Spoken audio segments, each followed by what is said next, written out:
ఈరోజు చాలామంది ఫెయిలియర్స్గా ఉన్నారు. ఫెయిలియర్స్ అంటే ఎడ్యుకేషన్ పరంగా కాదు, విద్య పరంగా కాదు, కానీ ఐ నో ఇక్కడ ఉన్న వాళ్ళు చాలామంది ఐ హ్యావ్ ఫెయిల్డ్ గాడ్, నేను దేవుని ఎంతగానో బాధ పెట్టాను. ఈ మాటలు నాకు ఎంతో, ఎందుకంటే ఎంతమంది యవనస్తురాండ్రు you are constantly feeling this pain, I am failing God, నేను దేవుని బాధ పెడుతున్నాను, నాకు తెలుసు ఇది చేయొద్దని మరలా చేస్తున్నాను, నాకు తెలుసు ఇది దేవుని గాయపరుస్తుంది కానీ మరలా చేస్తున్నాను. You feel like a failure. నిజంగా నా వల్ల అవ్వదు, నేను దేవుని సంతోషపెట్టలేను. ఇంత ప్రేమను పొందుకున్న తర్వాత కూడా నేను దేవుని ఎంతగానో గాయని రేపుతున్నాను.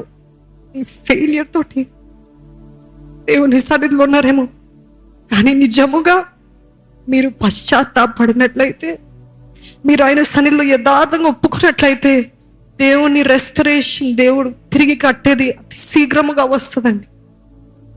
యు మైట్ హ్యావ్ సిన్డ్, పాపపు ఊబిలో మునిగిపోతున్నారేమో. You might feel like a failure, మరలా ఇంకా నా వల్ల అవ్వదు అనే పరిస్థితులు ఉన్నారేమో.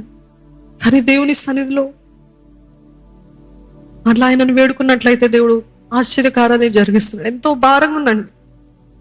నా విషయం కాదంటే నేను ఏదో పవిత్రురాల్ని లేకపోతే నేను పరిశుద్ధురాల్ని అని చెప్పట్లేదు, కానీ అన్ని తెలిసి పాపంలో పడుతున్నాను.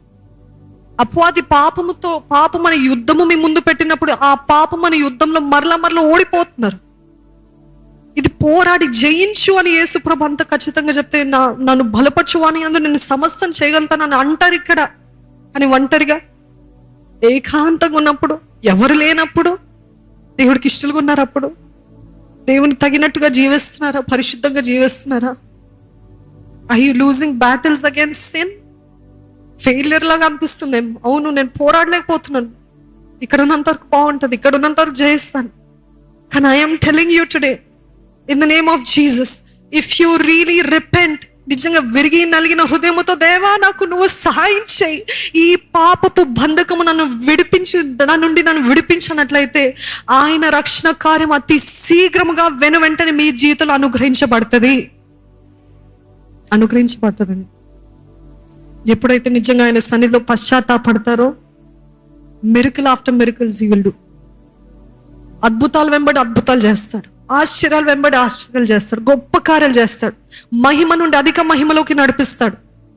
దేవుని సన్నిధిలో నేను పశ్చాత్తాపడినప్పుడు వెంటనే నాకు కనపడలేదు, కానీ step by step see where God is taking.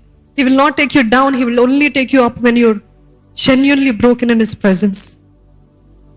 మహిమ నుండి అధిక మహిమ కావాలా? పరిశుద్ధత నుండి అతి పరిశుద్ధతకి వెళ్ళాలా? భక్తి నుండి అధిక భక్తికి వెళ్ళాలా?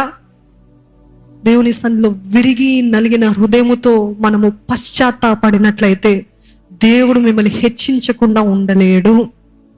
ఆయన హెచ్చించకుండా ఉండలేడండి. ఈరోజు ఇది క్షమించలేని పాపం అని బాధపడుతున్నారేమో. అవును, మీకందరికీ మీ స్థితి గురించి తెలుసు, నాకు నా స్థితి గురించి ఎలాగైతే తెలుసు, మీకు మీ స్థితి గురించి తెలుసు. నేను చేసేది క్షమించలేని పాపం అనుకుంటున్నారేమో. This is an unpardonable sin అని బాధపడుతున్నారేమో. But no sin is too great for God to deliver you.